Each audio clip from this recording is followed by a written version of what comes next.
これから始まる大レースひしめき合って稲なくは天下のサラブレッド4歳馬今日はダービーめでたいなそれが走れ走れ巻き場を本命穴馬かき分けて走れ走れ巻き場を追いつけ追い越せ引っこ抜けスタートダッシュで手遅れるどこまで行っても離されるここでお前が負けたならおいらの生活ままならぬ走れ走れ走れ巻き場を本命穴馬かき分けて走れ走れ走れ巻き場を追いつけ追い越せ引っこ抜け走れ走れ走れ走れ走れ巻き場を本命穴馬かき分けて走れ走れ走れ走れ走れ巻き場を追いつけ追い越せ引っこ抜け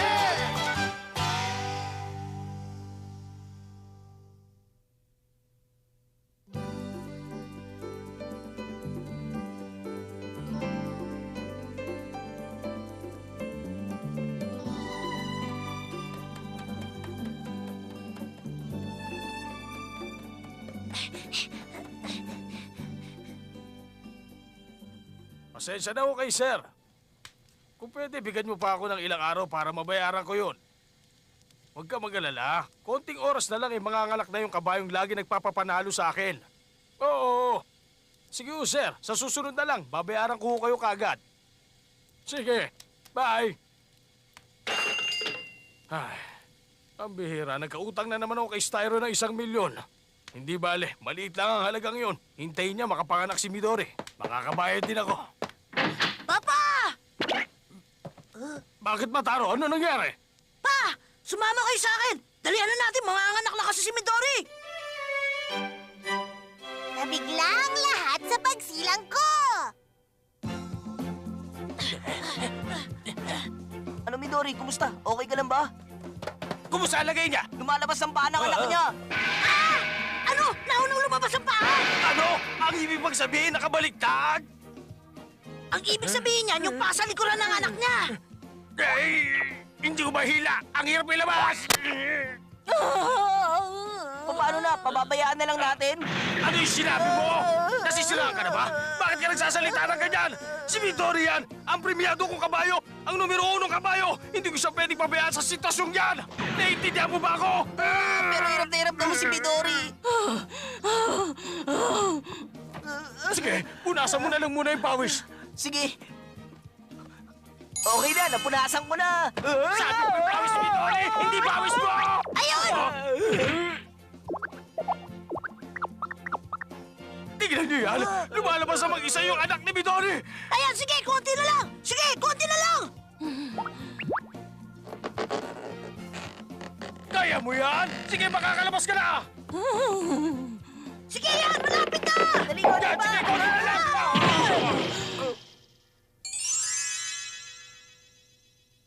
Aray! Nasaan yung anak niya? Ayun! Nandun siya! Ako ba?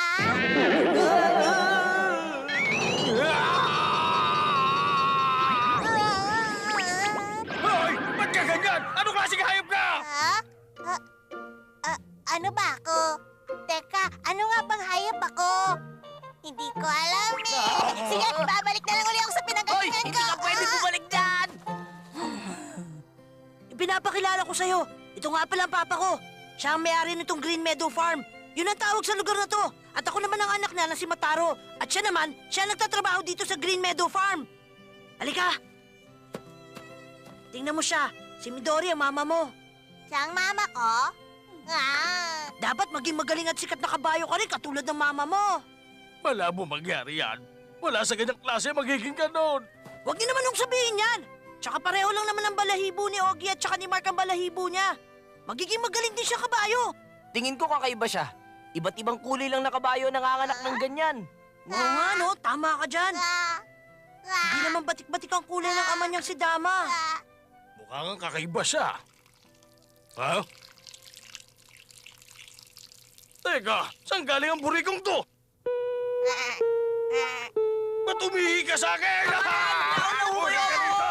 Ay! Oo nga, tama.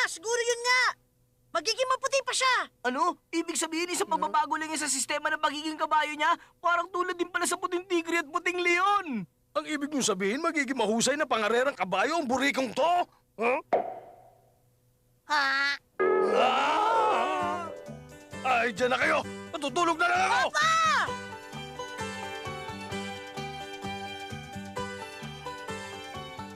Oo nga pala. Alam niyo, sa palagay ko, ho, kailangan na ho siguro nating ihiwalay si Midori sa puting buriko na yon. Ha? Tingin ko hindi na kailangan. Kaya na lang natin. Mama, may tatanong ako. Mama, ano yung lumilipad sa itaas? Paru-paro yon. Ah. Mama, yung lumilipad na yon, paro-paro rin ho ba yung tawag doon? Hindi, langaw yun. Ah, ang galing niya, Mama. Ang dami niyo pong alam. Sana pag malaki na ako, maging katulad niyo rin ako na maraming alam tungkol sa mga bagay-bagay. Siya nga pala, anak. Ano po yun, Mama? Anak, pumunta ka ron at makipaglaro muna sa mga kaibigan mo. Ha? Teka, Mama, ang sinasabi niyo po bang mga kaibigan ko, yung dalawang maingay na yon? Sila nga. Kapag nakipaglaro ba ako sa kanila, marami rin ako matututunan tulad ninyo? Oo naman. Totoo po ba yun, Mama? O sige, makikipaglaro ako sa kanila kapag malaki na rin ako. Pumunta ka na ron ngayon. Kailangan ko po ba talagang gawin yon? Oo. Gawin mo na ngayon, makipaglaro ka na sa kanila. Kung ganon, ang ibig sabihin nun, hindi ko na pala matutupad ang pangarap ko maging guro. Bakit?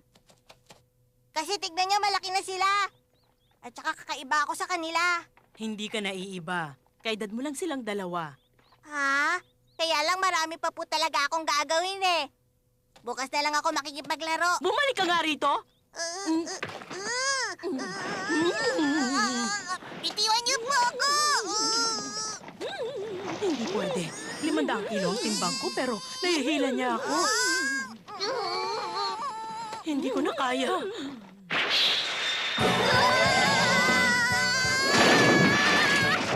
Bakit niyo ako binitiwan?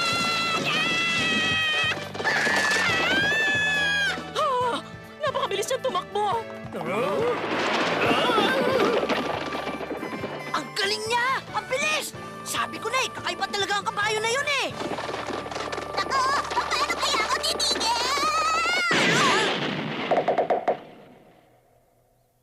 Ang anak ko! Eh? Nandiyan na ako! Ayos ka lang? O bakit? Tumakbo siya tapos tumama sa puno. Ay nako, siya lang pala eh. Akala ko may nangyari sa ibang kabayo ko. Bakit ba ganyan kayo magsalita? Ano bang mali ron? Hindi naman siya pwedeng maging pangarera kabayo, kaya dapat dyan eh, katayin na lang kapag malaki na. Huwag niyong gagawin yun! Alam kong magaling siya kabayo! Tumigil ka. Kahit na sinong makakita sa burikong yan, sasabihin na mahina siya. Sige, ipakita mo kay Papa at tumakbo ka! Sige anak, ipakita mo, tumakbo ka na. Ano, tatakbo na naman ako? Ayoko na! Ay, Papa!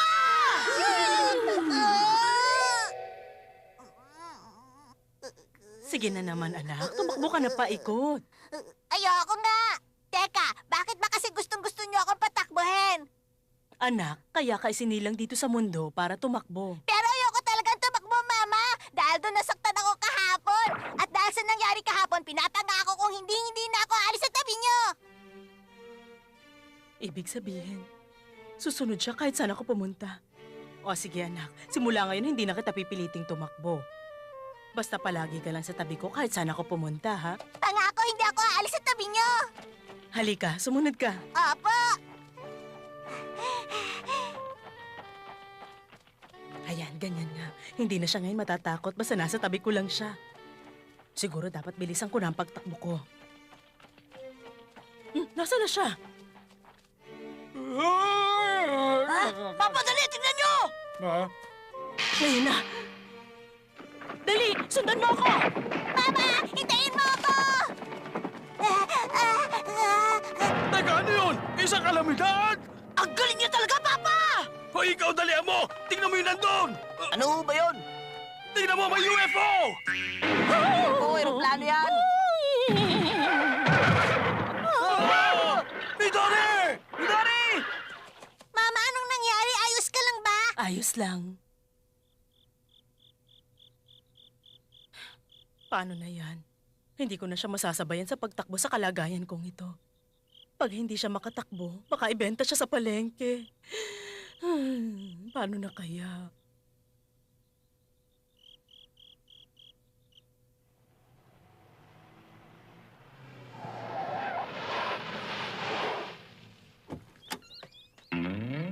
Oh, ikaw bata. Nasaan ba ang tatay mo? Sabi mo nga sa kanya na nandito si Mr. Styro, binibisita ko kamo siya. At saka nandito rin kamo si Junior. Teka, sino ba kayo? Kayo pala, Mr. Cyro Jr. Bakit bigla kayo napasugod dito sa amin, ha? Huwag kang magmamangan! Nandito ako para singilin ng 1 milyon na utang mo sa akin! Kahit na nagpunta ka pa dito sa amin, wala talaga akong may babayad sa'yo ngayon, na... Nasa iyo pa naman si Midori, di ba? Ha? Parang awa mo na. Huwag mo siyang kunin sa akin. Huwag ka na marami sinasabi! Ilabas mo na lang si Midori! Dali, kunin mo siya! Parang awa niyo na! Pakiusap, Huwag niyo siyang kunin sa amin!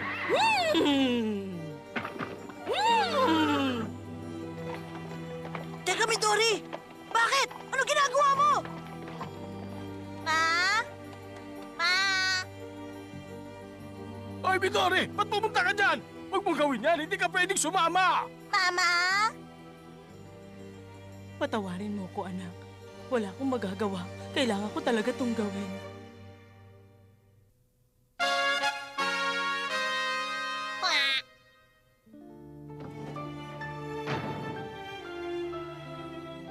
Pakiusap, huwag ka sumama, Midori. Ikaw na lang ang isa natitirang pag-asa namin!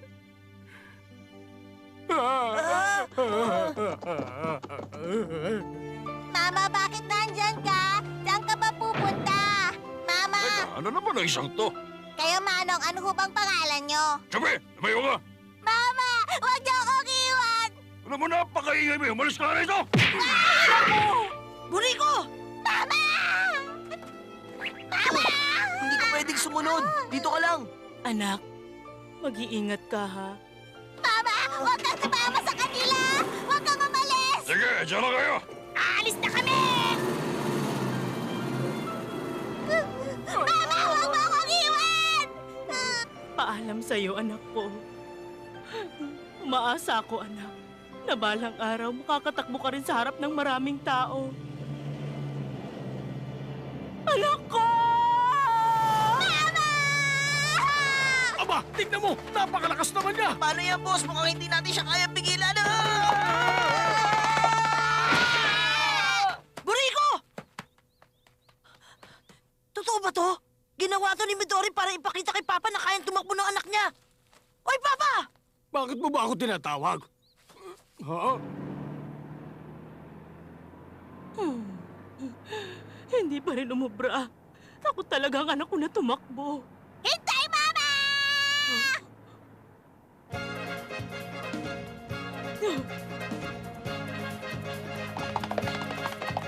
Nandyan na ako, Mama!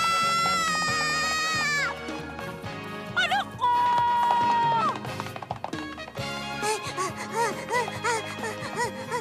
Tignan nyo. Nakita nyo ba yun? Ang bilis. Ah! Napakabilis ang tumakbo! Tignan mo, 9.87 seconds lang! Ano kung sinabi nyo? Gano'n na ba kalayo yung tinakbo nun? Ewan ko, hindi ko pa alam, pero napakabilis talaga noon. Sa wakas! O di ba tama yung sinabi ko sa'yo na mabilis talaga siya tumakbo? Oo, kahit pala maliit, mabilis pa lang tumakbo sa sasakyan na yun. Tama ho kayo, boss. Ah! Hindi pa rin nakita. Nandyan na ako, Mama! Tama yan. Sige nga, anak. Alam ko kaya mong tumakbo ng mabilis. Tandaan mo, ganyan ang gagawin mong pagtakbo, anak. Naintindihan ko kayo! Simula ngayon tatakbo na ako! Tatandaan kong sinabi nyo! Hindi na ako matatakot tumakbo, Mama! Kaya, Mama, bumalik ka na! Huwag mo na akong iwanan! Pakiusap! Anak ko! Ah, Mama! Paalam na, anak ko! Mag-iingat ka!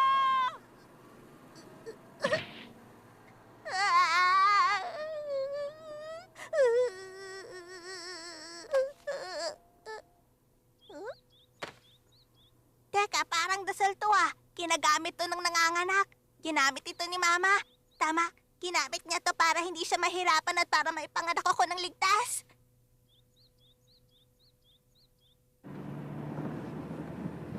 Oo nga pala. Bakit nilagay niyo yung dasal dito sa truck? Wala namang kayong paggagamitan nun dito dahil wala namang nanganganak sa truck na to. Tama nga, anak.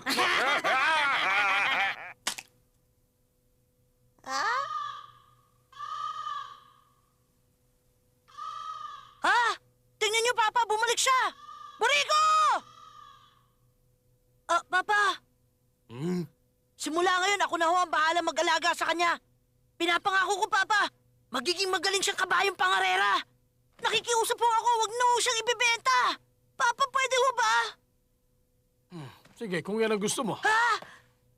Boriko!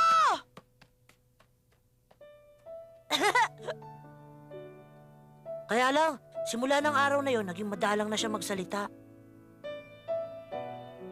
Boriko! Halika na! Meron ako mansanas! Tumakbo ka papunta rito sa akin! Kapag nagawa mo yun, bibigyan kita ng maraming mansanas! Dali na! Sabihin mo, bakit ba ayaw mong tumakbo? Alam ko, nakakaiba ka sa lahat ng mga kabayo. Ipakita mo sa kanila kung gaano ka kabilis tumakbo. Bakit ba, ha? Aray! Ay, Mataro! Hindi ka pumasok ka! Yung pala'y naalagaan mo lang ang lampang kabayong yan! Hindi siya lampa. Anong sinabi mo? Aba, sumasagot ka na ngayon ah! Dapat sa'yo turuan ang leksyon! Humanda ka! Sugod!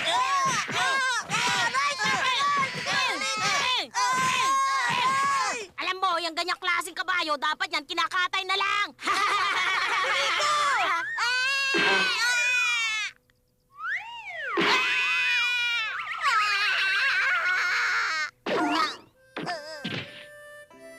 Tingnan mo nga naman. Pareho siya ng amo niya, mahina. Wala kang silbi. Yun ang dahilan kaya iniwan ka ng mama mo. Pero hindi ginusto ng mama ko na iwan niya ako! Ang totoo niya, napilitan lang talaga siya kaya niya ginawa yan! Niloko ka lang niya. Ang totoo niya, ayaw niya sa'yo. Nakikita mo yun? Nandun siya ngayon sa kabilang bundok. Naninirahan at masarap ang buhay niya. Totoo yun. Yun ang sabi ng mama mo sa akin eh. Anong sabi mo? Nasa kabilang mundo kang mama ko? Talaga? Hindi ka nagsisinungaling? Totoo ba yun? Sabihin mo sa akin! Ano ka ba? Dumig-dumi mo eh! Ano? Siguro naman magtatanda ka na. Tara na nga! Okay.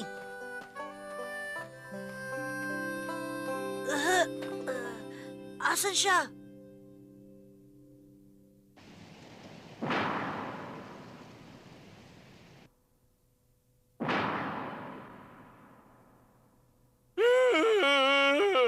Ang ingay-ingay niya naman. Mapapuyat ako dyan sa ginagawa niya. Hindi niya ba alam kung anong oras na ngayon? Hating gabi na! Patigilin niyo siya. Alam niyo, sa palagay ko nasisira na talaga siya ng ulo.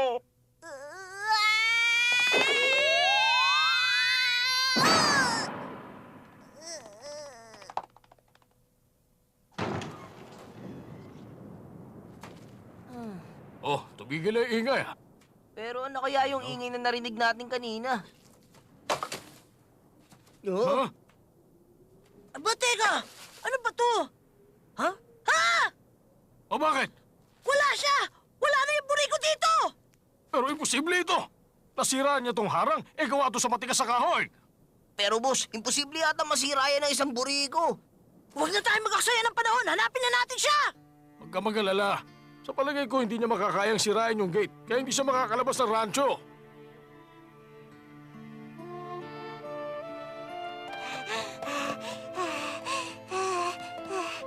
Mataro, pasensya ka na. Pero kailangan ko talagang gawin to.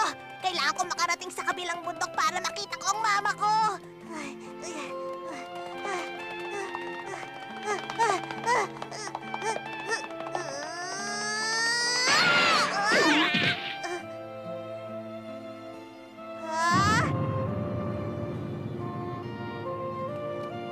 Gawa pala sa bakal.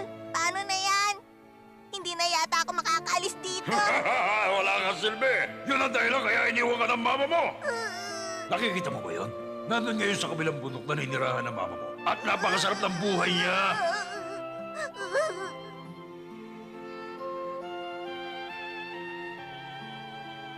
Anak ko, alam ko naman na magiging mahusay kang kabayo. Anak, lagi mo sana itong tatandaan. Pagbutihin mo.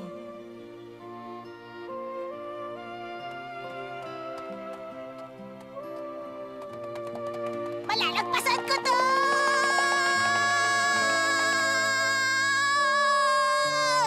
Mama!